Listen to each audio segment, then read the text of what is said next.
I'm Peter Kasting. I'm an engineer on the Google Chrome team. I've been working on Chrome since its inception back in 2006, so I've been on the project for close to 4 years now.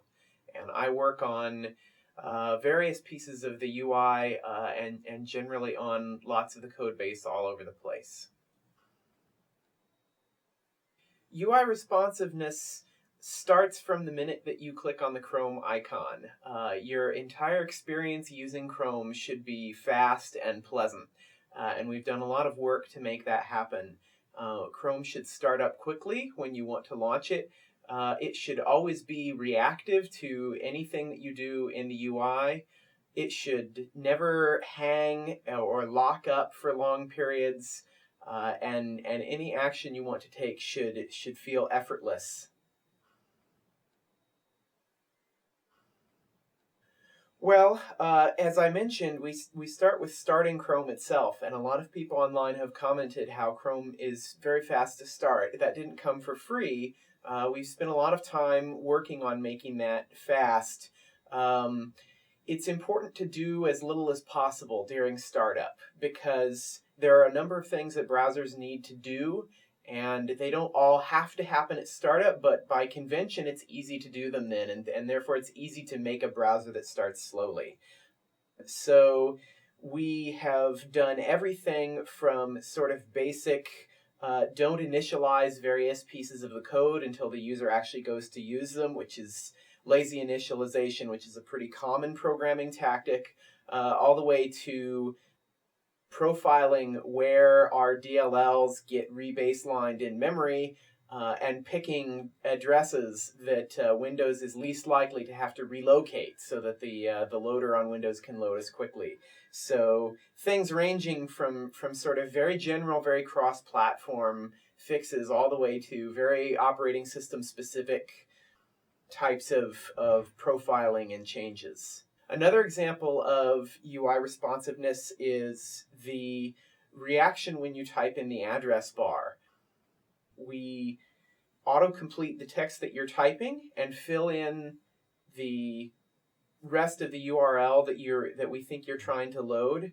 And we try very hard to do that immediately as you type so that everything feels locked on to your typing, and it doesn't feel as if you type something and then a while later Chrome decides that maybe it wants to suggest some other thing and modifies what you're doing. And that also took quite a bit of effort to accomplish. We keep several data structures in memory that help us to look up the information that we need to inline autocomplete quickly, even if we don't have access to the full history data in the user's profile at that time. Other examples of UI responsiveness include switching tabs. We never want a really busy tab to cause you to be unable to switch away and do something else, or unable to use Chrome in general. So Chrome's multi-process architecture helps us out somewhat here because individual tabs are running in what we call renderer processes, and the browser UI as a whole is being dealt with in a different process called the browser process. And so even if a renderer is very busy doing work for a complex web page or some kind of heavy-duty web app, the browser process still remains free to react to things like mouse clicks and drags so that you can change tabs and you can use the UI to do things that you want to do.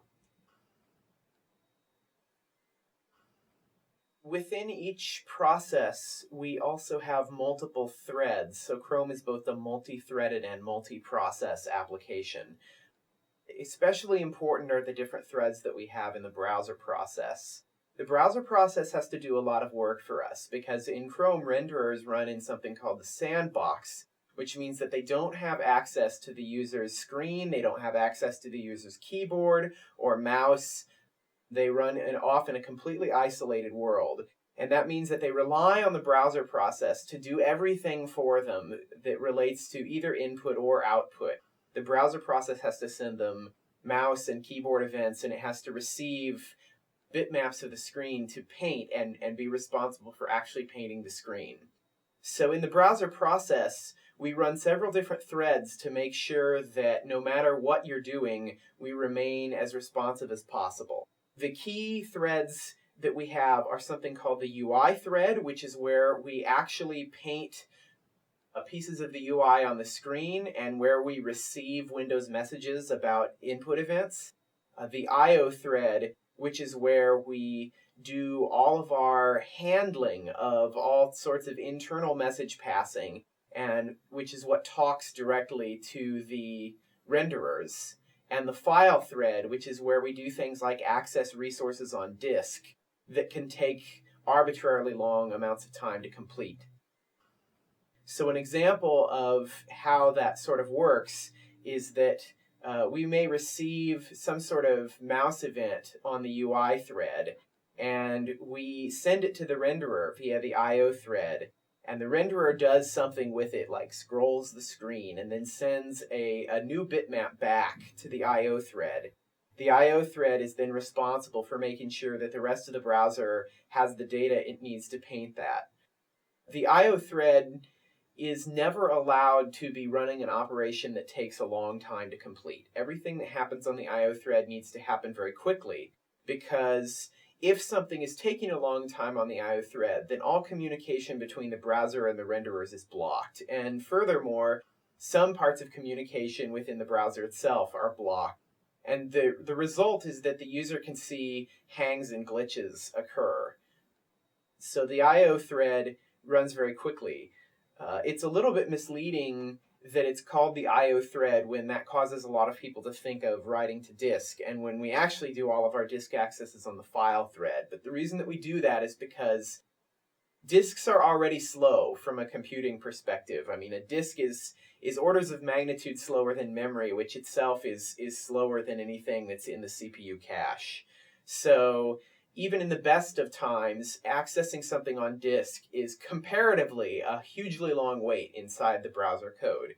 But in the worst case, this can be even worse because, for example, if we're trying to access a resource that's mounted as a network share, the network may time out for some arbitrary amount of time.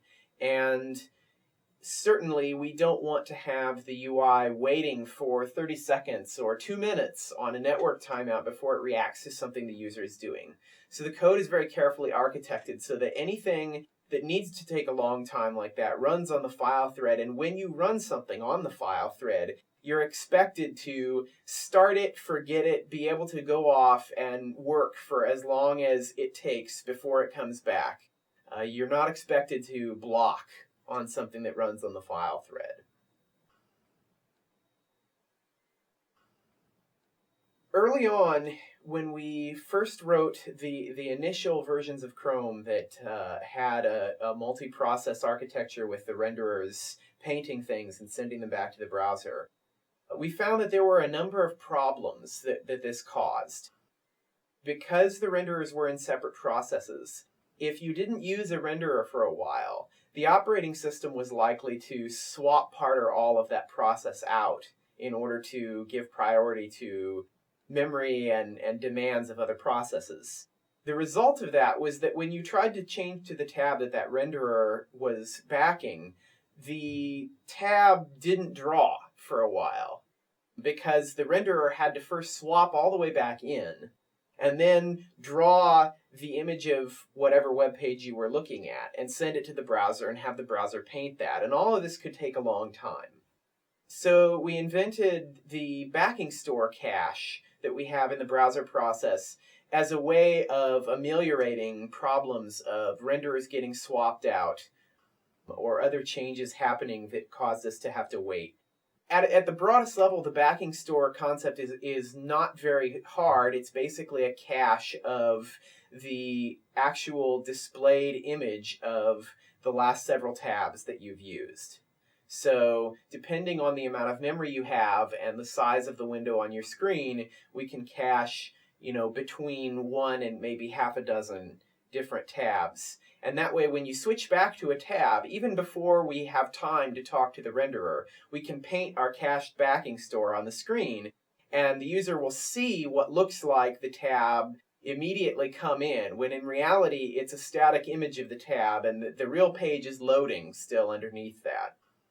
Occasionally, this doesn't work. Like you switch to a tab that we no longer have a backing store for, or you've resized your window such that the backing stores that we have no longer really look like what the window should look like because it's now a different size.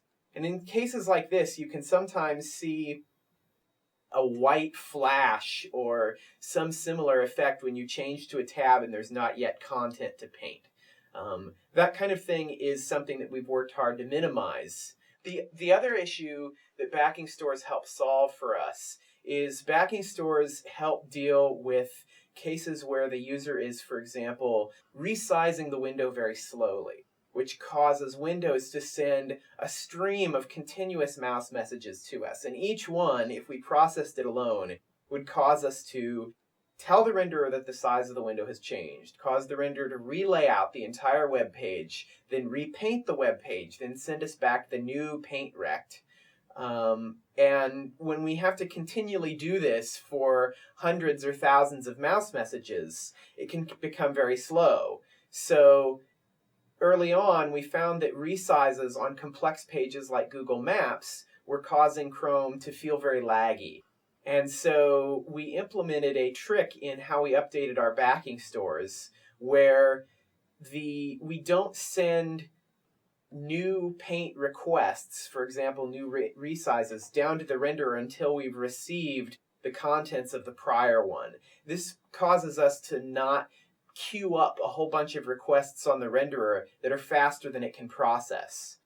And in effect, when you have a stream of events like this, you can throw most of them away anyway, because if you're simply dragging a window corner from a start to a finish point, if we don't have time to draw the intervening frames, we aren't losing anything by not drawing them. We still wind up at the same endpoint. So the backing store system is also set up with this kind of a rate limiting tactic to make sure that we remain responsive even when what the user is asking the renderer to do takes a long time. UI responsiveness is difficult to benchmark. Most people are familiar with widely cited public benchmarks like WebKit's SunSpider JavaScript test suite, or maybe a little less familiar with Mozilla's Dromeo test suite. These are the sorts of benchmarks that publications will run on browsers. No one really has a benchmark that reflects, here's how responsive and snappy the browser feels. It's a very subjective sort of a question. And we struggle with that internally on the team because we want to make sure that we always make the browser faster and never make the browser slower. And of course, the best way to do that is to have concrete tests of it. So we run a number of different types of tests internally to try and keep that, keep the UI responsiveness of Chrome at its best. We time the amount of time it takes Chrome to start up, both with a cold start scenario where Chrome is starting up for the first time since the system is rebooted, and also a warm start scenario where Chrome is relaunching after you've launched it before. And we try and make sure that those times don't suddenly start rising, because that means that we've placed something new in the startup path that's causing Chrome to get slower. One of the reasons, in fact, that we have such a good startup time is that very early on in the project, before the browser did almost anything, we put this test into place and have had a policy of not allowing it to regress since then. So even if as we've added more complexity to Chrome, we've made sure that that never impacts our start time. We also measure the whiteout duration, which is the length of time that we see white if we switch to a tab without a backing store. And this helps make sure that our backing store code is working properly and that our renderers are as responsive as possible. There are other subjective tests we do where we simply try to restart your system after having been asleep for a long time and see if Chrome is sluggish on waking up. Or we try to use heavy-duty web pages and simply use the browser and see whether things are responsive. So those are examples of subjective tests that are generally done by hand by our QA team. So we use both types. There's an old cliche that says as simple as possible, but no simpler. And that's sort of the approach that we've tried to take with Chrome's UI design. Simplicity is not just a matter of personal taste, and it's not just a design goal that Google happens to have because it happens to like things that are simple. There's a rather hard to define concept called cognitive friction that basically refers to the amount of mental energy or difficulty that you have conceptually when you're trying to use some sort of piece of UI. Poorly designed UIs may have a lot of cognitive friction. There's a heavy cognitive load, and that means that as you're trying to do things, you have to think hard about what you're doing. You have to be careful not to click the wrong button, or you have to pick between a long set of different options that you really only want one of, but you have to read the whole list each time. So the design goal with Chrome's UI has been to not only enhance the actual speed with which the browser responds to you, but also reduce the time that it takes you to actually perform actions in terms of your own cognitive load. And there are several examples of this within Chrome. We try to keep menus and context menus as short as possible so that you don't have 30 options to read through every time you want to pick something. You have a couple and your eye can scan them very quickly. The Omnibox combines an address and a search bar because while many users understand the difference between addresses and searches, there's no reason that you really need to think about whether what you're typing in is one or the other. If you simply type everything into the same box, then it's one step less that you have to worry about when you're using Chrome. And maybe that only saves you a few milliseconds of time or some other fraction that you can't consciously notice. But as you do that over and over again on a day-to-day basis, it adds up, and the result is a browser that feels very nice to use in a way that you only really notice once you go back and try to use some other product that doesn't implement all of those different tactics.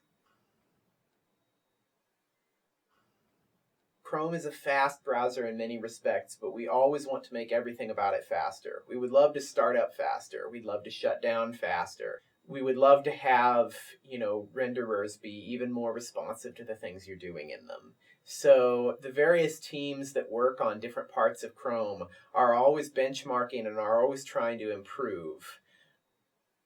There are some hard challenges in making UIs responsive. Some of these relate to the way that the web is designed. One example of this is something called synchronous XHR, which is a tactic on web pages where you can ask for data from a server and you can instruct the browser to block everything else until you've actually received the response of that. Now, as you can probably imagine, when that server becomes slow, this is very frustrating to users because everything on the web page is hung behind this. And in retrospect, it probably would have made sense not to include this feature in the web platform, and instead to say to web developers that they needed to always use asynchronous tactics or something else that would prevent this slowdown from blocking the user. Unfortunately, that's a bridge we've already crossed. It's not possible to simply drop support for that without breaking the web. There's other challenges that are in the browser rather than the web platform. We have, as I've mentioned before, separate renderer processes and a browser process, and we try to keep the browser responsive even when a renderer is slow, but this has limitations. Let's say that I'm looking at some web page, and I hit the keystroke Control F on Windows or Command F on a Mac because I want to find something in that web page. The browser has to send that keystroke to the renderer first because the renderer might actually override that keystroke to do something specific to the web page. You can see this, for example, when the renderer is showing a full-page PDF because the Acrobat plugin uses the Control F keystroke to invoke its own Find UI. And there are other examples like that.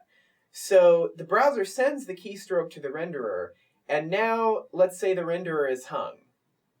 Well, now we have a problem because the browser is waiting on a hung object to respond to something that you've done. And in the meantime, there's not much that the browser can do about it. There isn't really a good solution to this problem. So this is an area where Chrome can occasionally be unresponsive today, and we would love to find a solution for it.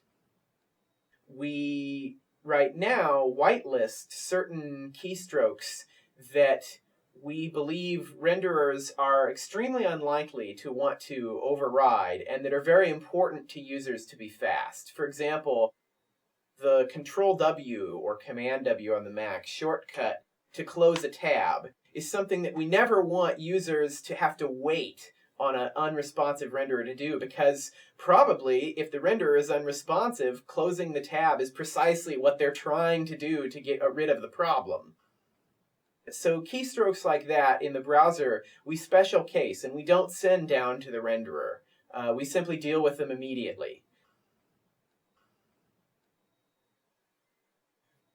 I care really deeply about the quality of Chrome as a product and how well we're serving our users. One thing that I'm very proud of is that I will always try and argue any design decision that we have from the point of view of what's best for our users, irrespective of other considerations.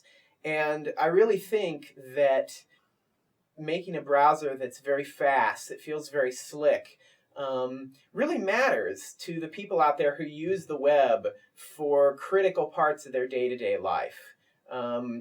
When you're a business owner who's doing a lot of advertising on the web, when you're working in a company where your email happens as a web application, milliseconds matter. They add up over time and they add up over the number of our users.